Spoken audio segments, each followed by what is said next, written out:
Okay. All right. Hi, Carla. Welcome, welcome, welcome, welcome, everyone. I am sure that, Welcome.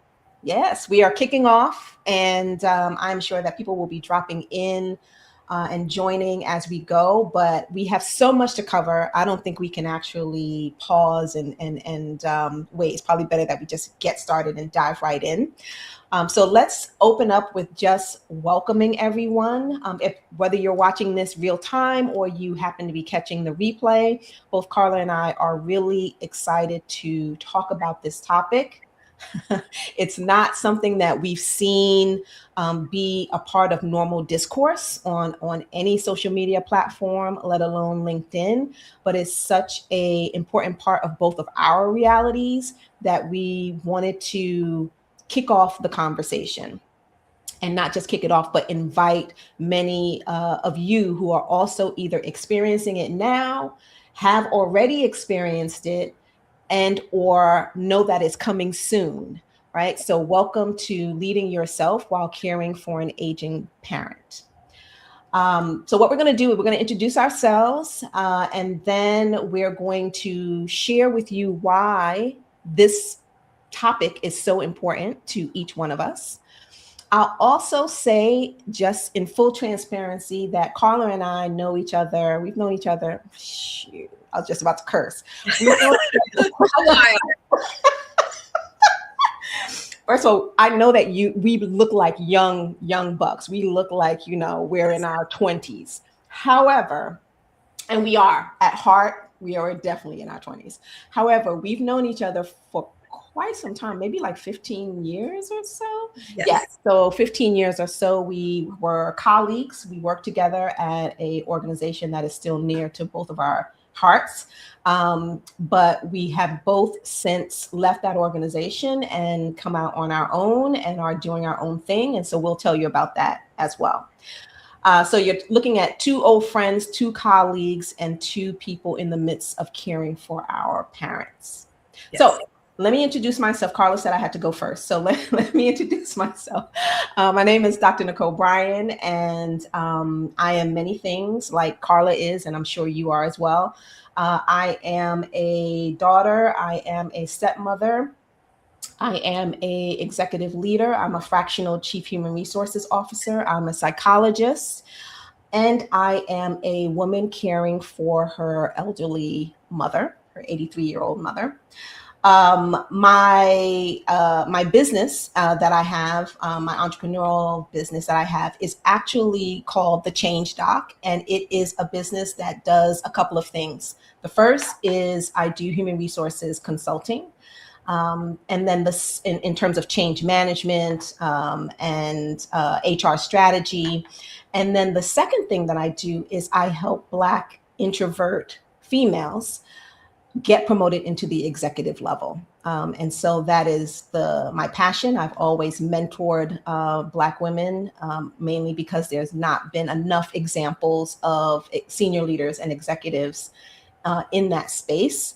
But now it's my complete pleasure to be able to help Black women get promoted into the executive level, because I feel very, very strongly that that's the only way that we are going to actually change the world of work, not just for us current day, but for the generations that come after us. So that is me. Carla, do you want to say who you are? Sure. Thank you, Nicole, for the handoff. And so glad to be with you this afternoon. Welcome, welcome, welcome to all of you watching live or later. I am Carla Dancy Smith. I am here in Silver Spring, Maryland, just to put a location on it. I am a former internal HR leader, professional, trainer, coach, and all the things HR. Recently, I don't call it retirement, but transitioned to open my own consulting coaching practice. So, as I made that shift, I did an inventory. What do I enjoy doing, and what am I sure that the others need right now? And I decided to focus my practice on coaching family caregivers. So, yes, I do wear many hats. I am a mother, wife, daughter, I will say mom because today is actually the birthday of my youngest daughter, Celeste. So it's Earth Day and it is her birthday. It's her 30th birthday. Nice. Shout out to Celeste today. Yes. So I'm a stepmom to two. I am a caregiver. That's probably right now the most consuming role, as well as being an entrepreneur. And I have double pleasure. I am caregiving for both my mom and my dad, who are 90 years old. Wow. Okay. So the thing that we wanted to do, how we're going to run this, and we welcome input from anyone else who wants to kind of share their story as well. What we thought would be helpful is if we kind of shared our stories in terms of what caregiving looks like for us, like how is that manifesting itself with our parents. And then Carla is really the subject matter expert in this area. And what she was excited to do, and I completely agreed, is just share some statistics about how this is showing up across America, across the world. Because one of the things that we both recognize is that even though intellectually we know other people are caring for their parents, it feels lonely sometimes. So we thought that the statistics might give us all kind of a sense of how big of a challenge this is, not just for us, but for everyone else as well. And then really what I wanted to talk about was the leadership piece of it, right? So the title of today's discussion is how do you lead yourself while caring for, being a primary caregiver for your parents? And, one of the things that Carla has educated me on is how often it is easy for caregivers to stop caring for themselves and prioritize their parents, right? Very similar to probably how we raise our own children. We often put our needs on the back burner to make sure our children are cared for. It's a similar kind of experience when we start caring for our parents as well. So I really wanted to talk about the self-leadership piece and what that looks like for each one of us. And then we can open it up for Q&A after that. So that's kind of how we'll flow. Again, Carla asked me to go first, so I will go first. So my story is my parents divorced when I was a teenager, but both my brother and I cared for our parents together as they aged. My father actually passed away maybe about actually it's 3 years now. Actually, he passed away 3 years ago. 3 years ago, but my brother was his primary caregiver as my dad aged. So what my brother and I agreed on was that I would be primary caregiver for my mom. My mom is 83. And she lives in New York, where I grew up, and I live in the Washington, D.C. metro area. But she had a wasn't a heart attack, but she had a heart issue a couple of years ago. Actually 2 years 2 years last February. So she had a heart issue, and her mom is like, let me tell you, I'm an introvert. Mom is not. She is a social butterfly, very active. She would, up until then, which was the age of 83, she was going places all the time by herself, still doing bus rides. If you know West Indian culture, bus rides are a big thing. She's a, slot machine girl. She likes to go to Atlantic City, anywhere there's a slot machine, she's there. Very active in church. Like, she was a active senior. But the heart issue really, really slowed her down. And it not only slowed her down, but it prematurely stole her memory. So although mom is now back physically much better, there's still, endless, and I'm sure, Carla, you're experiencing this as well, endless doctor's appointments. Like every month there's like 2 or 3 doctor's appointments of some sort that I have to escort her to. But she's not able to run her own household anymore. I have a caregiver that is there with her the majority of the time. And it's like I said, she recovered physically, but she did not recover mentally. So she has early onset dementia, which, if anybody is on here and experiencing that, it's one thing when the body starts to fail, but it's a whole nother experience when the mind starts to fail. So although I knew that I would eventually be caring for mom, it literally felt like one day she was fine, and then the next day she wasn't. And it does feel like, years were stolen from our opportunity to, continue in a positive way where she was completely healthy. So that's what's happening with me. I will say that as a leader who, at work, and Carla can tell you this, at work, I am like, I know my stuff. I get it done. I'm always rallying the troops. I make sure that people who report into me are fine and they have everything that they need to get things to do their work, to do their jobs, to take care of home, etc. But I will say that this experience has definitely shifted. It shifted me. It shifted my leadership style. Didn't necessarily shift my priorities, because mom has always been a priority, but what that looks like has definitely changed for me. So that's my story in terms of how I have come to care for my elderly parent. So thank you for sharing, Nicole. And one thing I realize is everybody's story is different, and the caregiving can take on many different forms. So there are many people out there right now, they're actually in that sandwich generation. They're not only caring for their elderly parents, but also might be caring for their children. And so I will just, ground us a little bit later on some of that statistics after I tell my story. But my parents lived in Bridgeport, Connecticut.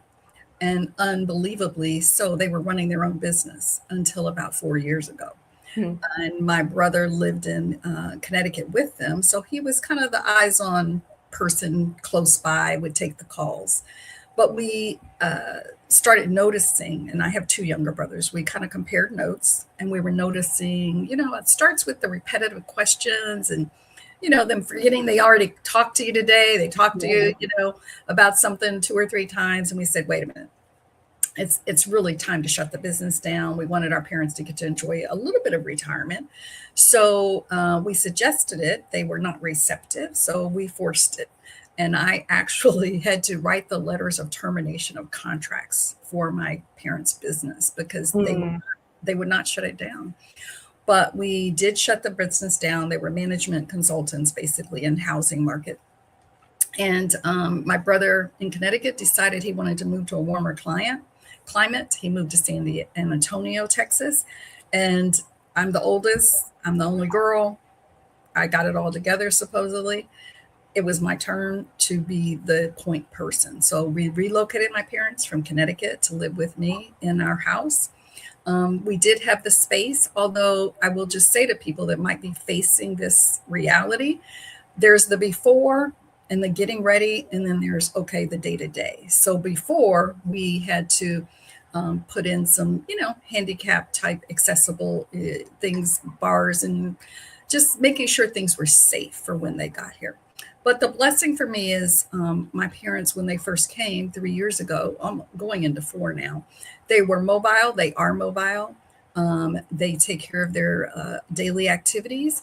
And I would say my father had been officially diagnosed with cognitive decline, and my mother had not. So I'll leave it there. It was kind of like the beginning of the journey. Yeah. And then what's happened over the last 3 years. Yeah. Yeah. Okay. I'm gonna try not to get too sad, because my I'm feeling it.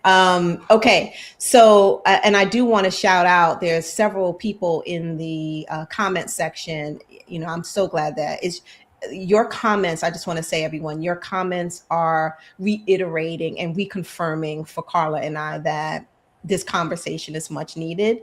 It may need to become some type of series, something that we do again. But we have, I'm gonna give a special shout out to Dr. Karen, who's actually in the hospice with her mother right now as she is watching this. So special shout out to you, Dr. Karen. We are all with you with your mom. And Dr. Elsie was sharing that her mother is also 83 years old, and she is trying to navigate, the day to day of what it means she and her siblings are navigating the day to day of what it means to kind of take care of mom and make sure that she is okay. So yeah, I think we're all feeling it here.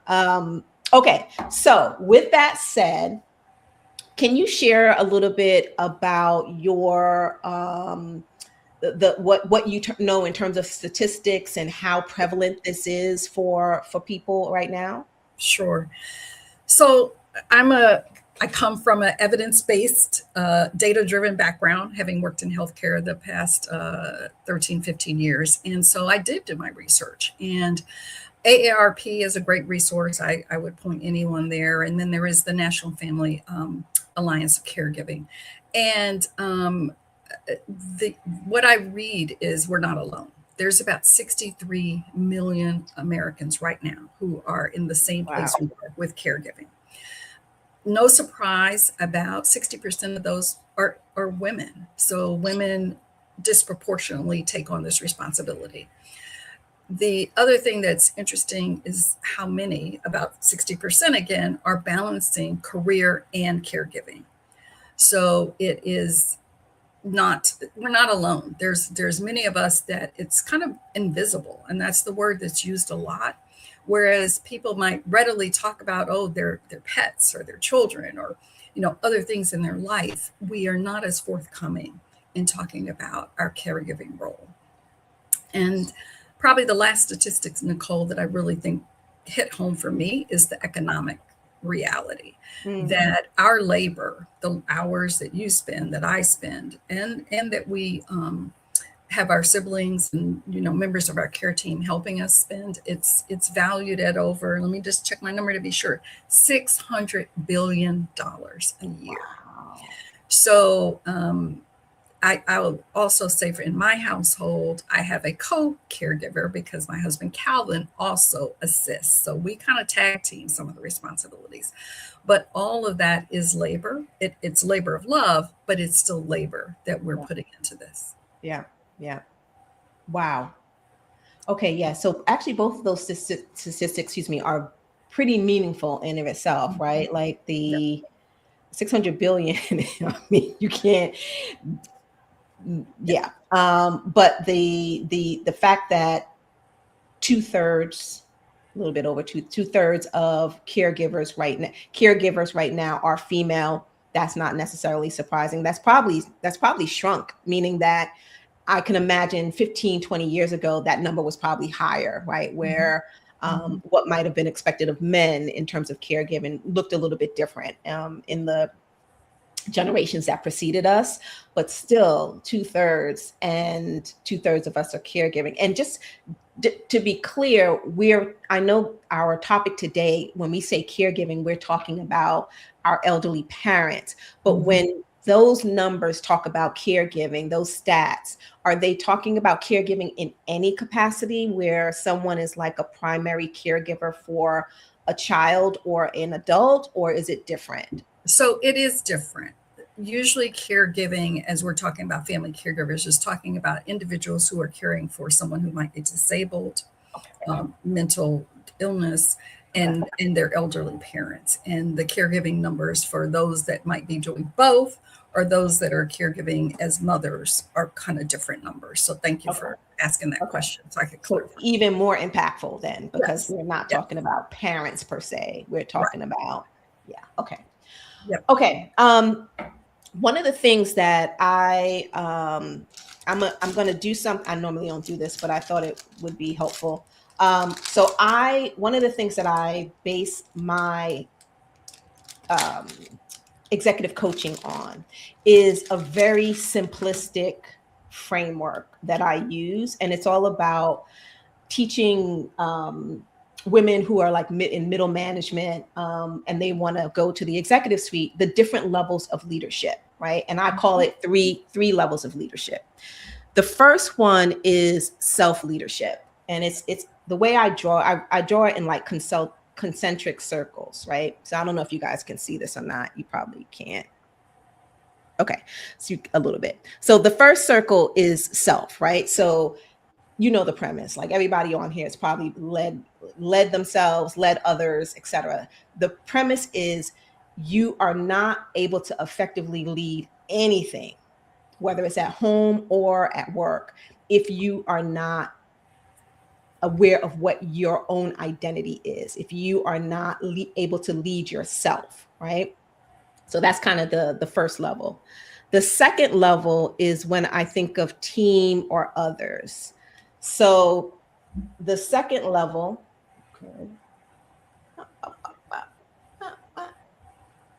that's better. Okay, so the second level, second concentric circle, is about leading others or leading teams. And so for the purpose of this conversation, I think about, we're talking about self-leadership, right? We're thinking about how we take care of ourselves while also doing the second level, which is leading others. And leading others, for Carla, it would be her parents, taking care of her parents. For me, it would be leading my mom. And when I think about that, I think about the complexities is you're not just leading mom and dad or mom, you're leading the care team, right? So I don't know about you guys, but for example, my mother has a care team that's more complex than I think getting into Fort Knox might be, right? Like she had, for every single possible ailment she could have, she's got a specialist that warrants that. And because we chose to, instead of doing open heart surgery for her, we chose to treat her with medication. The medication management is a whole nother thing, right? And so that leading others isn't just leading mom, it's leading everything that has to do with mom. Like I take care of her finances, I grocery shop for her, I manage her caregivers, people who are there with her during the day, I manage her to and from church, like every little aspect of her life. Now I am leading in some way, right? So that's the second circle. And then the third circle is the third layer of leadership is leading across, I call it across the organization. So leading across the organization. And in this instance, it would be all the intersections of what I just talked about, right? Because mom's medication, for example, when mom goes to the senior center, which she does every Monday through Friday, she goes to a senior center. She has to take medication at that senior. She has to take her medication while she's there. But to take that medication, she has to eat first. So I have to figure out and make sure that the people who are with her at the senior center know that part of her routine, right? To make sure that she's not doing anything that she shouldn't do. I say that because when we're the responsibility of managing ourselves, that's one thing. But then to manage mom it's a interconnection of everything else in her life, right? So this is something, like I said, I use with my clients, but that self is in the middle. And if that self piece is not strong, then everything else around it starts to fall apart, right? You're not able to lead a team effectively or lead other pieces of mom's life effectively if I start to fall apart, right? And in full transparency, before we got on this call, Carla was like, "How are you doing?" And I was like, honestly, something's not right. I'm not feeling like myself. And when I don't feel like myself, it's that much harder to be able to show up for all the things that I need to show up for mom. I wanted to share that model because one of the things that Carla and I wanted to talk about is how does self-leadership shift when you become a primary caregiver for your elderly parent, for example. So I'll ask you that question, Carla. Like when you think about life before your parents moved in with you, for example, versus now, has anything changed in terms of how you lead, how you show up for yourself? Anything significant that you think is worth sharing? Well, it's a long list, but let me put it this way. I wrote a chapter in a book. It's a women's anthology book, and the name of my chapter is From Empty Nest to Full House.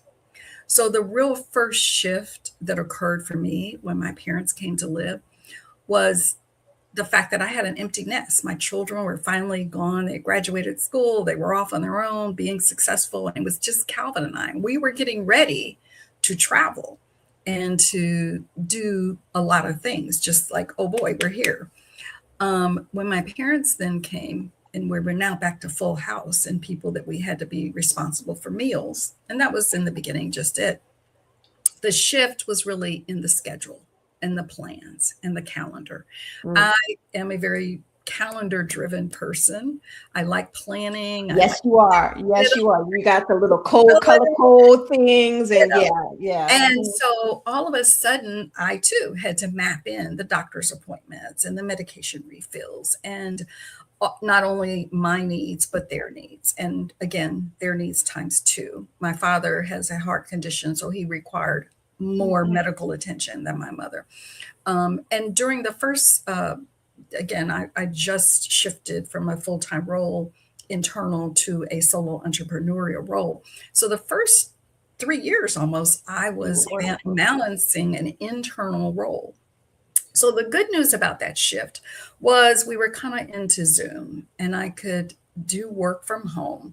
And I have a Fitbit, so I try to get my 250 steps every hour anyway. So in between Zoom calls, I'd run downstairs, and I'd be present. How's everybody? Anybody need anything? You need me to turn the channel on the TV?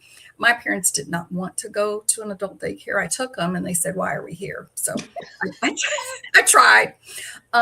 They did sometimes want to go to the library, or there is a community center that they would go to. So again, I might take them to the community center at 10 between Zoom calls and run back, pick them up at 2 or 3. But I was able to manage it with my calendar and with, again, Calvin's help and the flexibility of work at home. Mm-hmm. Mm-hmm. Yeah. But the shift was in the timing. The shift was in the calendar. And I'll add another shift, and that was energy. Yeah. I had to have more stamina. I had to, shift in terms of, there were days that Calvin and I would say, you good? I'm good. We could eat hummus and carrots and celery. We didn't necessarily do the whole 3 meals every day. Yeah. Or it's a lot cheaper for 2 people to go out to eat than it is for 4 people. So the shift was really in how we managed mealtime, how we managed then the energy that it would take to prepare those 3 meals, the energy to, just be present. I think the main thing our seniors want is presence. They want to know that they're still valued, that they still matter. And so having time and energy to really have the conversations with my parents, listen to them, tell the old stories, look at old pictures, whatever they wanted to do, I had to make the time and energy for it. Yeah. Yeah, that's so as I'm thinking about in your situation, you moved your parents into your home. Yeah. And I have not done that. First of all, she ain't even trying to hear it. Like she's not cognizant all the time, but when she's cognizant, she's like, they know how to say no. Yeah, exactly. No. But you moved your parents into your home. And to your point, not 1, but 2, right? Let's call that. But then also, I can't imagine, it changes the rhythm of the household, right? Like it just does, because there's 2 additional people in there, but then also 2 additional people who need care, right? They're not like totally independent and doing their own thing all the time. Mm-hmm. Yeah, that I can imagine. And can I ask you, did you plan for that? Did you know that at some point your parents would come live with you, or no, that was just a decision that the family We did made? not plan for it. I will say that my parents were always entrepreneurs.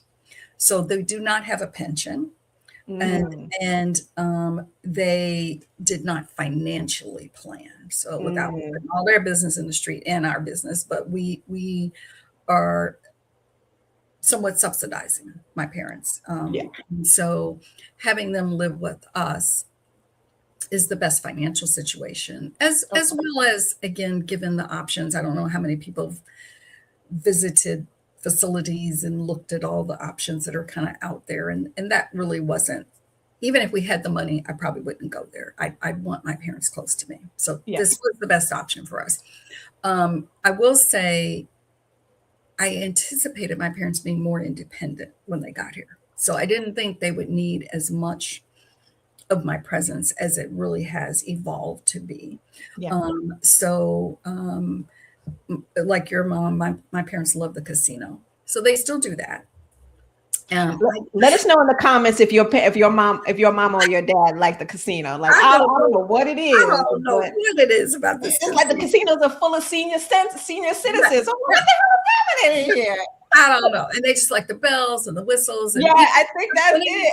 it's the penny machine. And my mother wins. I mean, she wins prizes. She had to pay taxes one day out of some winnings. I mean, so I don't know. I don't know if they got them on camera and they see them coming or what. So, Yeah. and they like going to the casino. So they have their favorite things. And then, my mother is an Estee Lauder youth do person. So it's a big deal to go to Macy's and visit the Estee Lauder counter. And the ladies, I'll give a shout out. They're so kind. Yeah. And they'll do a facial for my mother. And so there are activities, there are favorite things that they like to do. Yeah. And I make time and energy to do those things. Yeah. Yeah. So fun. Yeah. The casinos and yeah, the makeup counters. Okay, so I asked you that question, so I'll answer it Please. myself. The question that is on the table is like, how has self leadership changed? Like, what's changed with going from not being a caregiver to being a caregiver? So for me, one of the things I didn't share is, I think I mentioned I live in a totally different state than my mother right now, and but one of the things that's changed is my weekly routine. So I travel to Brooklyn and I spend 1 to 2 days with my mother in her home.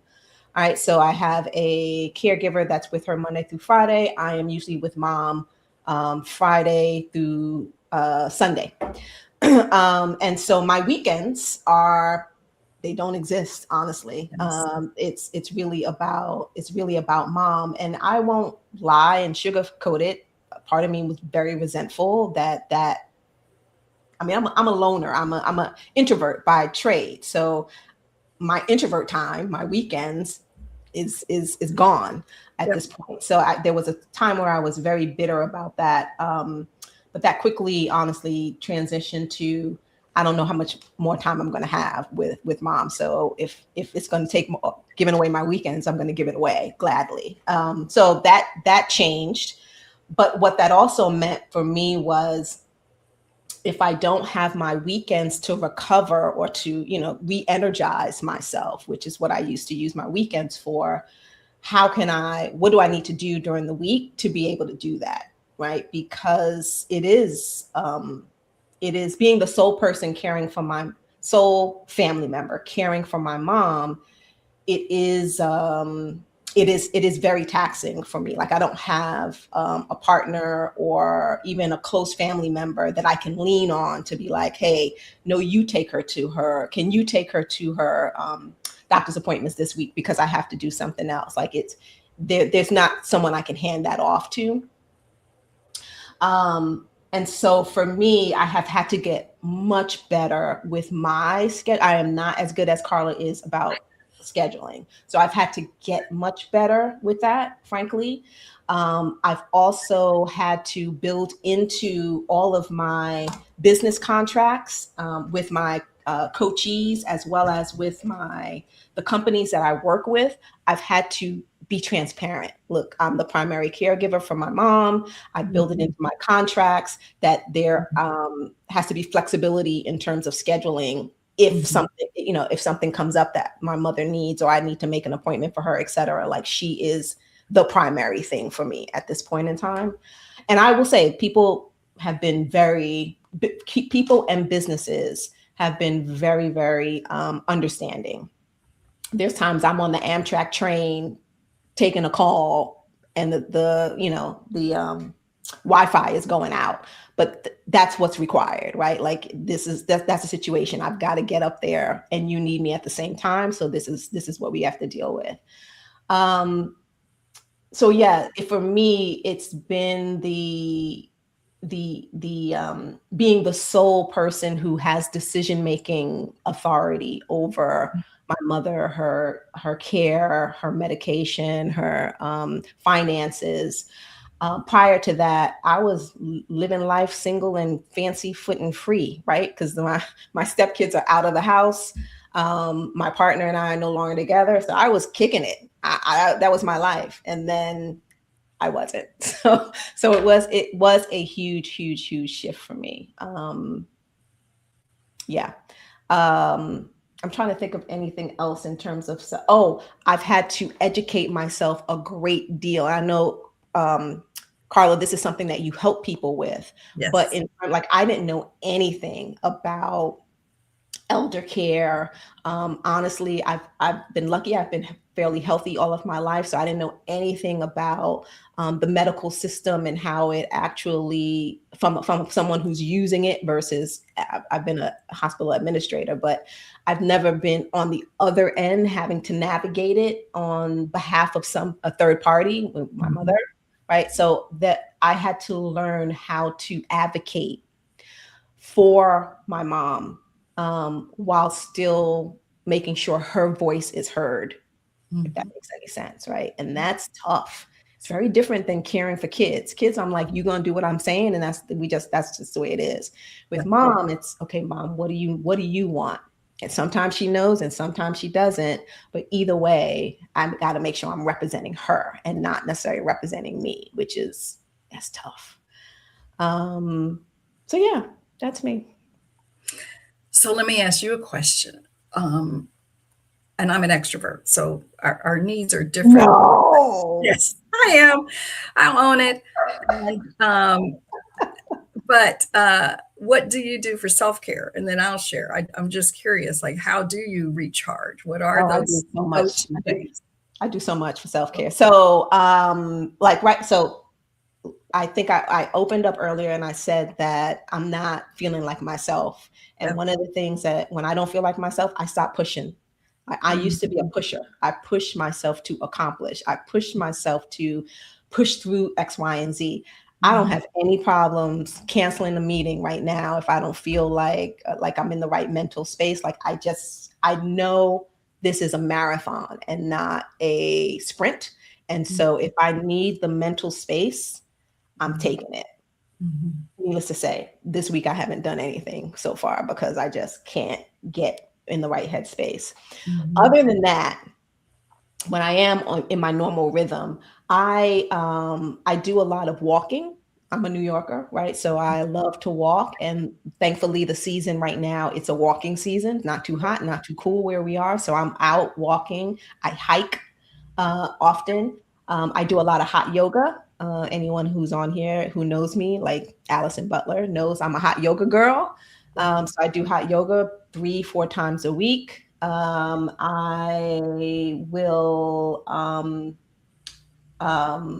I try to get out socially once a week. Doesn't always happen, but I try to get out socially once a week, like with a girlfriend for a brunch. Not a Sunday brunch because I'm with mom on Sunday, but like a weekday brunch. Or, for example, this Friday, I'm going to try to go to get this, guys, a wine and wine. If you're West Indian, you know what I'm talking about. So a wine drinking and wine your hips, calypso, get together, right? I'm like, oh, that's a good concept. Yeah. I count me in. I don't drink, but I'm like, count me in. I will be there. So I will yeah. try something like that. I will try just to get out and be amongst other people. Mhm. So yeah, that's how I kind of take care of myself. The Okay. the the mainstays are definitely walking and hot yoga. Okay. And Good. you? Good. What do you do? So the walking is definitely on my list. It's easy. And I like to walk at parks. I like water. I like just being in a different scenery. Like for me, the closest nice place is Brookside Gardens. Yeah. And just all years, different seasons, just see different things. Um, but I'm also into like holistic medicine. So I will do acupuncture. I Ooh. like water aerobics in the summertime. So, you'll see me transition to my braids and, just be able to get out there and get wet and come back. That's what I find nourishing. But I also like candles. I mean, there's things you have to be able to do at home just to chill. And I'll mention music as being Mm. very, very therapeutic. Mhm. I and I use the music not only for my own self-care, but for my parents. So when they're kind of in a funk and, kind of just, in their thing world, I will put on either Mahalia Jackson or Mm. Mhm. old that jogs their memory and shifts the energy in the room. And I Nice. find music to be very much about self-care. And so, I'll put on, Oh Happy Day, Edwin Hawkins, and I'll dance.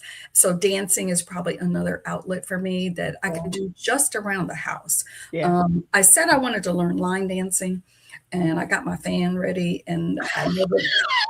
I know there's some friends of mine on the call just saying, "Yeah, Carla, you've been talking about that line dancing. I'm trying to get to a line dancing class." So that I can, just release, like you say, Yeah. it's Yeah. it's therapeutic. So I try, in front of the TV. They got some things on YouTube, and it is about releasing, though. It is about letting go. And the last thing I'll mention is church.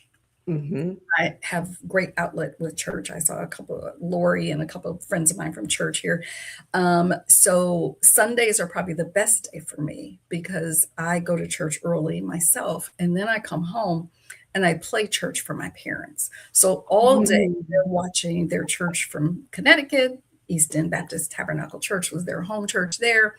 And then after that, they watch my church, Kingdom Fellowship, and then they might watch another church service. So Sunday, that's self-care because they're kind of in their world and I can do my thing.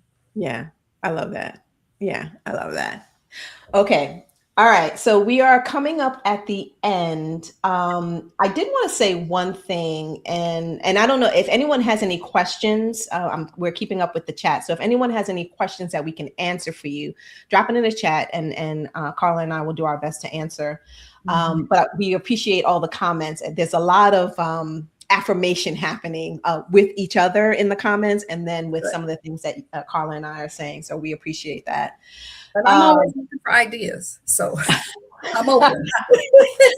So one of the things that I want to say, Carla, you mentioned, that you moved your parents in. You looked, you thought about very briefly, or not. It wasn't even something that you knew you wouldn't do in terms of considering a facility for mom and dad. Like you, in your heart, you knew that Not having yet. them closer to you, It may, yeah, but yeah. not yet. So I wanted to share, and because I appreciate that, and I wanted to share because some of us may feel similarly to what Carla's experience is right now, current day, and some of us may have had to do something different. Like, so I know, for example, particularly if someone, if our parent has a medical condition that requires them to have, round the clock care. Yeah. Maybe being at home is not an option, right? Right. I have a very close friend who is a male, and he is the primary caregiver for his mom. He went through a bunch of different things to get her finances in a trust, but to keep her at home in the home that she lived in with her husband for 40 something years, to keep her there. but it also requires round the clock care from a home nursing home agency, Yeah. and it requires 4 people on different shifts Right. around the clock, right? So that's a lot. But they are also they have the finances to do that. There's 4 children who are kind of in the decision making authority there. And there's different factors that allow some of us to take some paths and some of us to take other paths. For Mhm. me right now, I am thinking about a facility for mom, Mhm. because like I said, she is adamant about not moving down here with me. I Mhm. cannot move up there with her. Mhm. And she wants to stay in her community because she is very much tied to church. She's Right. very much tied to her senior center, but we can't afford round the clock in home care, Yeah. right? So exploring other opportunities that will at least give her some sense of, I can still stay connected to these communities that are meaningful to me. If we can Mhm. do that, I'm more than willing to do it, right? Mhm. So just all that to say, I feel, and you said this at the top, Carla, but for those who were not here when you said it, the different circumstances that we each find ourselves in, I think that what we share is the responsibility to be the caregiver. But what that looks like is going to look real different for each one of us because of the circumstances, Yeah. whether it's 2 parents versus 1, whether they are still very cognizant and very able-bodied versus not, like all Mhm. of those, whether their finances support it versus not, like all of those factors just, I think, create such a unique recipe for the decisions that we as caregivers have to make, Mhm. and not necessarily following, or there's definitely no standard recipe or no standard path that Yeah. exists. That's what I'm learning. I would agree. I would say it takes some creativity, ingenuity, resilience. I mean, there's a lot of, going back to what you talked about earlier, leadership competencies that we utilize at work, that I would just encourage people to not put them in a box at work, to bring them home, and to be able to look at how to improve processes. What do you need to document? Just all of the things that are going to sustain, like today, but realizing you might need a new plan in 6 months, and you might need a different plan even 6 months after that. So I think flexibility is kind of like my middle name now. Even though I like control, and I like to have certainty and schedules and all of that, it does require me to keep an open mind as to how I can adjust as my parents' needs change. I do want to say, having difficult conversations is probably the other thing that we talk about a lot at work, and giving feedback to our team members, but it also becomes a huge skill at home as I'm dealing with my brothers. Whereas Mm, I have to say to them, hey, this is what I need. I have to ask for help, which wasn't a big deal for me. I mean, it was a big deal. I wasn't used to asking for help, and being truthful and honest with them, and saying, hey, this is what I can do. This is what I need you to do. And they have stepped up. My husband and I have been able to take vacations still, because my brother comes from San Antonio, or my other brother comes from Oklahoma, and stay with my parents and give us that respite care that we need. So I just encourage those others who are on the line, or know friends that are also facing these caregiving responsibilities, to utilize their full skill sets, bring their superpowers, to whatever that superpower is at work, bring it home and use it as they move forward in their caregiving journey. And I know, if we're coming up on time, I will just do a little kind of plug to say, if one needs support, that hold is on, my hold on. role. Yeah, before you go there, Yeah. Vita asked, we have a couple of questions, Okay. but I think you're about to answer Vita's question. So one of Vita's questions was, is there a list of like practical what resources are available that could help if someone's finding themselves in this position? So most counties have a resource guide. There's a little book. It's almost, you can find it usually at libraries. Let me say, libraries are a great resource. I live in Montgomery County, Maryland. Excellent in terms of their aging and services. And so, again, I'm an AI person, ChatGPT, put that prompt in, what you're looking for, what the geographic restrictions are, that you're trying to search. And I would do some search and research, looking for your local county, state resources that most of the time can be free.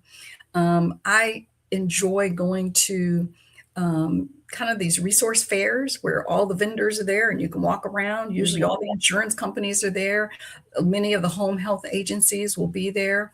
In Montgomery County, there's an agency, African American health program that focuses on the senior citizens. And so, yes, there are community resources available that I recommend people take advantage of. We don't have to start paying. And then you also mentioned AARP. AARP, yes. And then the disease specific. So many people are dealing with cancer or Alzheimer's or, whatever the diabetes, whatever the maybe specific diseases that our elders are facing. You can go to those association websites and they also have free resources.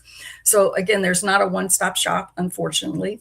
I would also say pay attention if your loved one goes into the hospital and comes out and you have discharge paperwork, there should be resources there that you can ask that social worker to help you identify and set you up for success. So the key message is we should not do this alone. There are resources.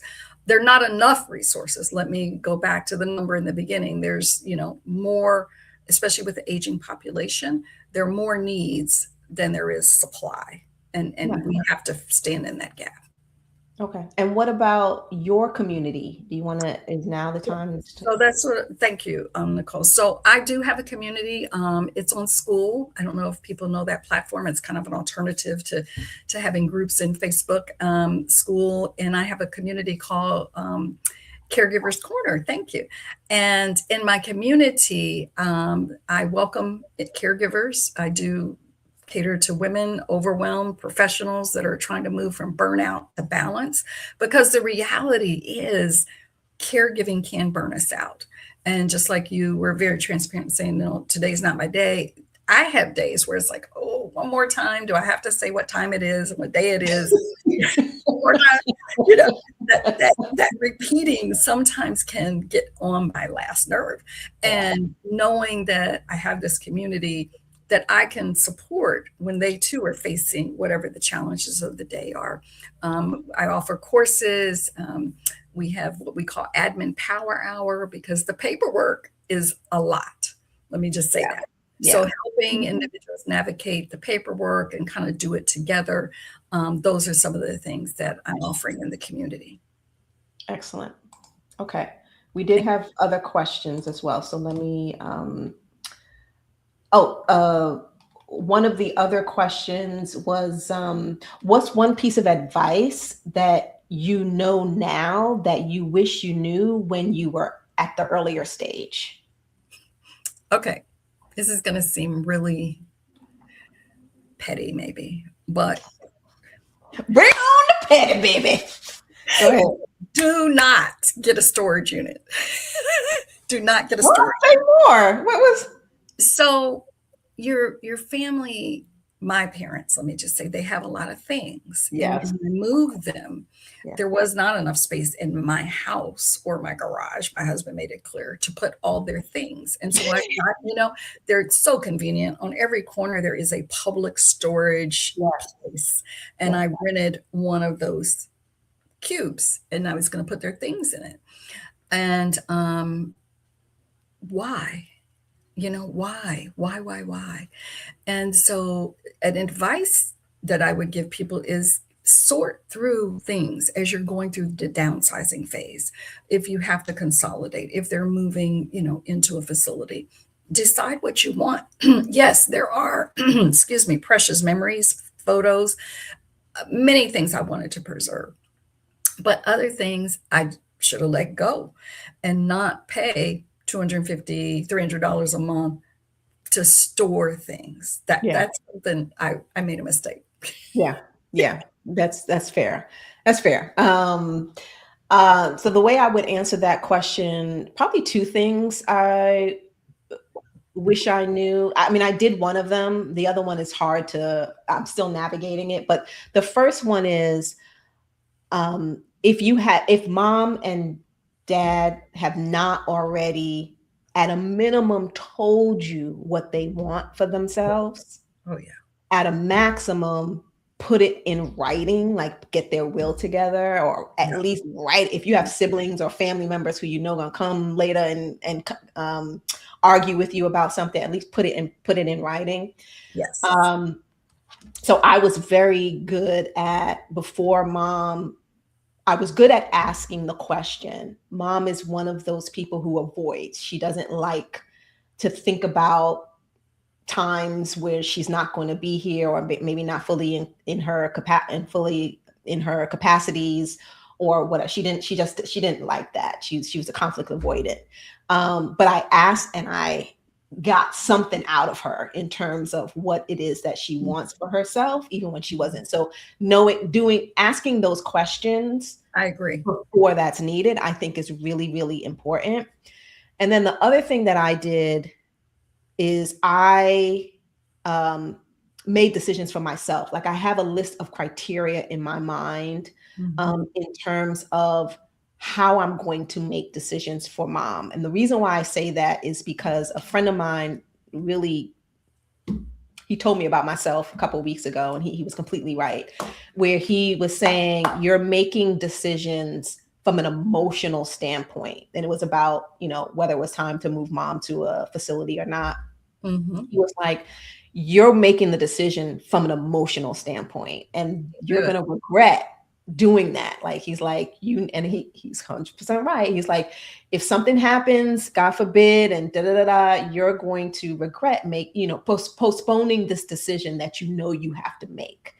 And he reminded me, like, you already have a list of criteria, right? So for me, for example, I've always said I will keep my mother where she is as long as she is healthy and she is safe. Right. The physical health is there, the mental health is not. So I need to accept that. And two, she's not safe anymore. Like, she started to fall, not even in the house. At church, she fell, and somewhere else she felt like she's fallen a couple of times. Yeah. Where, okay, it's like, don't wait until it becomes disastrous, right, to make the decision that you need to make. Like, woman up, Nicole, like, and figure it out, essentially. But you can't deny. And I know you know how to do that. I know how to do it. I know you know how. But you can't deny that it's hard. I mean, it's hard. It's your mom, it's your dad, like, it's your auntie. It's these people who they made you who you are, and now you're in a position where you have to. They've become the children, essentially. They've become dependent on you, and it's hard. So those are the two pieces of advice I would say. Like, the second piece is have a list of criteria in your head and kind of manage to that criteria. I think both of those are very important. And I would add one more. And I don't know if anybody's ever seen this clip. It's Michelle Obama talking about her last conversations with her mother, ready to transition. And one of the things she says her mother said to her was, "This really went fast." Yeah, I saw that recently. And that clip sits with me, in that I don't take any great day for granted.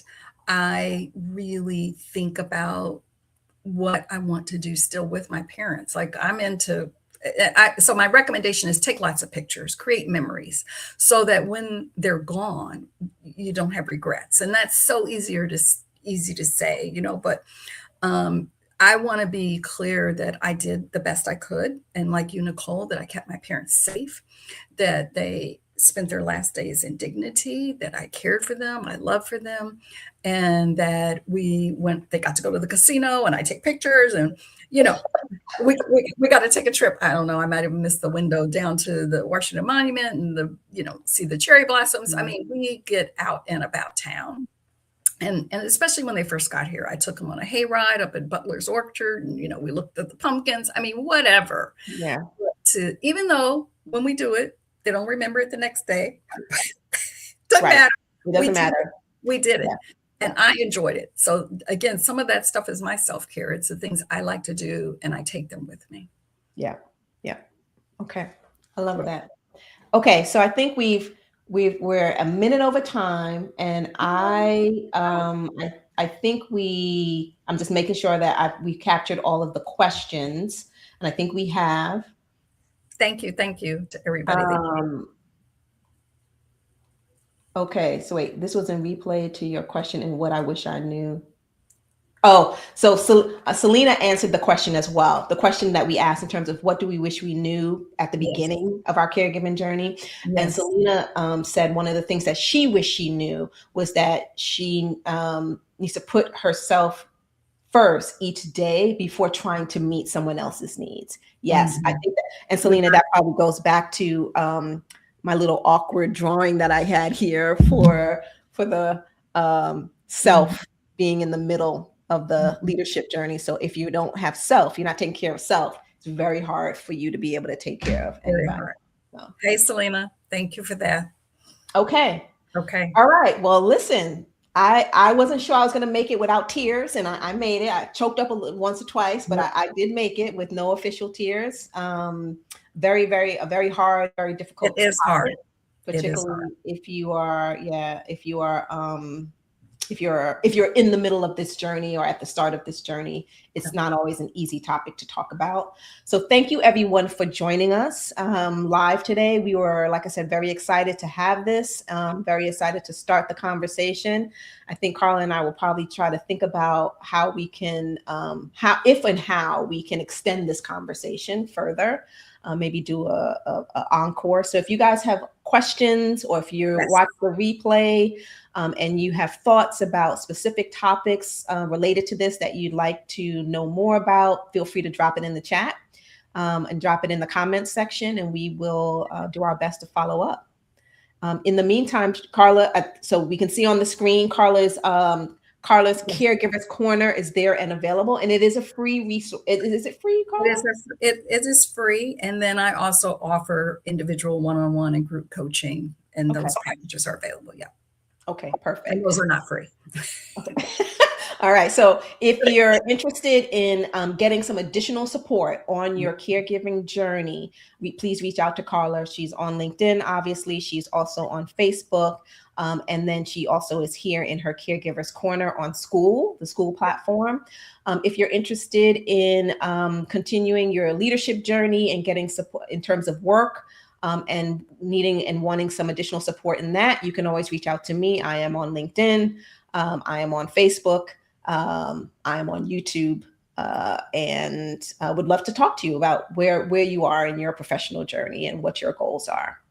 And until next time, both Carla and I wish you a very, very good day, very great day. We wish you lots of caregiving for yourself as well as for those that you love. And God bless you. God bless you.